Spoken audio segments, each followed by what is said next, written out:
My name is Fabrice Smieliauskas. I'm an assistant professor in the Department of Health Studies and the program on the economics of cancer at the University of Chicago. I come at this at a little bit of a different perspective, maybe, from some of the other researchers here. I'm an economist, and so I'm interested in cancer from the perspective of what can public policy do to really affect cancer care and cancer research. So a bit of background and the aims of this project. 50 to 75% of the use of cancer drugs is off-label. That is to say, is used for indications which were not approved by the FDA. Now, these drugs that are used have typically been approved by the FDA for a particular cancer, but then are frequently used by physicians in other cancers off-label. Now, some of this is very justified off-label use. So, for example, there are platinum-based chemotherapy agents, which are very effective in the treatment of lung cancer, but they've never been approved by the FDA for lung cancer. Over time, it was realized that they were effective, and now they're part of the standard of care for lung cancer. However, there's other off-label use of drugs which really have very little evidence to support them, and in fact, only about 27% of the off-label use of drugs has strong evidence behind it in cancer. Now, there are some state laws that mandate that private health plans must cover the off-label use of cancer drugs, and that's part of what I'm going to be studying today. So that's utilization of drugs and cancer care. Let's switch topics totally and talk about cancer research, and then we'll show how those two are linked. There are many problems in the clinical cancer research enterprise. Right now, the NCI is on top of tackling some of those, reorganizing its cooperative groups which perform clinical trials. One of the key problems in cancer research is low enrollment in clinical trials. And so this could be for a number of reasons. Roughly, more than 20% of NCI-sponsored trials actually do not even get completed because they could not enroll enough patients. So we could say those trials are, in a sense, wasted because no evidence was generated out of that trial. That's a big source of inefficiency.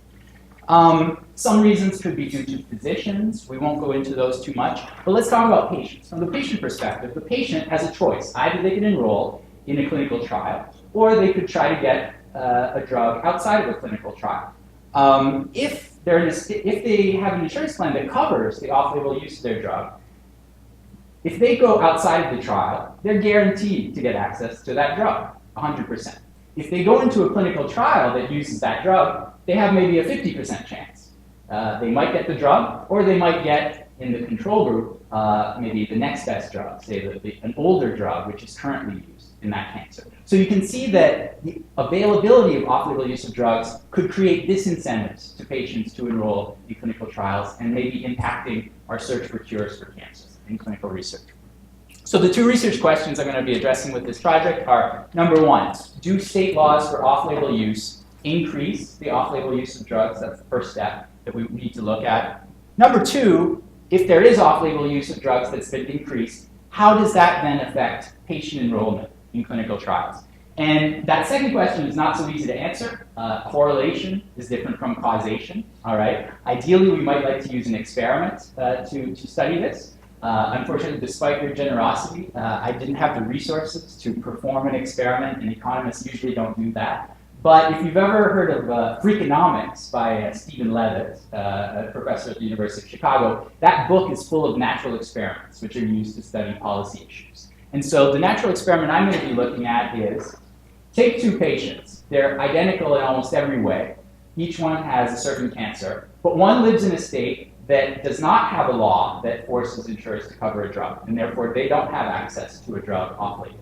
Another one is in a state that does have a law, and therefore they have access to the drug off-label. Now we're going to see what's the likelihood that each of these patients now enrolls in a clinical trial. That's the method that we're going to be using. So briefly, and this research is still very much in progress and preliminary data. First of all, here's a map of the adoption of law on off-label use by states across the country and the different years in which that took place. Darker green means that they adopted the law more recently, in a recent year. The lightest green, which are up in the corner in the Northwest, those states have not adopted any law. So we have variation over time and across states in adoption of these off-label use laws.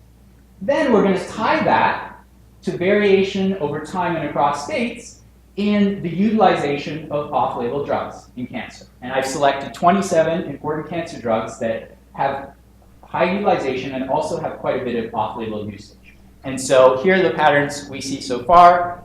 We see that some of the Midwestern states have higher uses, and some of the Upper Plain states have lower uses of off-label drugs.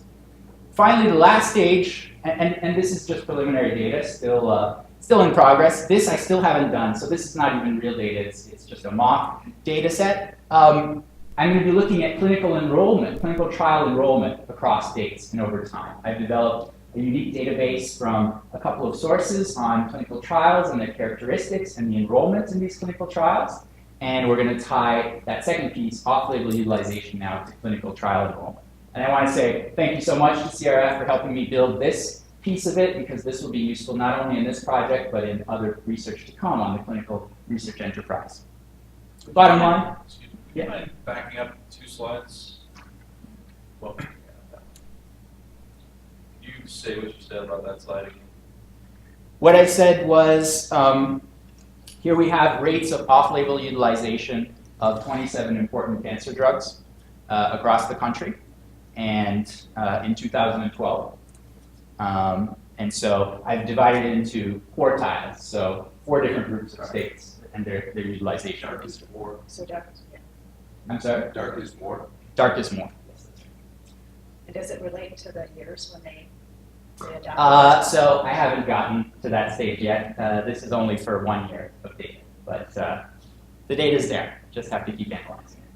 And so implications of my research, looking at how public policy affects the utilization of drugs, and some of these drugs are very high-cost drugs that we're concerned about the cost of healthcare. Understanding some of the sources of inefficiency in the cancer research enterprises so that we can accelerate the search for cures for cancer. And finally, I think kind of neat is really tying care of current patients and how that affects research, which will mostly affect future patients. Those 2 things may be related, and my research project will help address them. So I want to say thank you to my mentor, Dr. Tina Shi, Program on the Economics of Cancer, and of course, thank you so much to CRF for your support.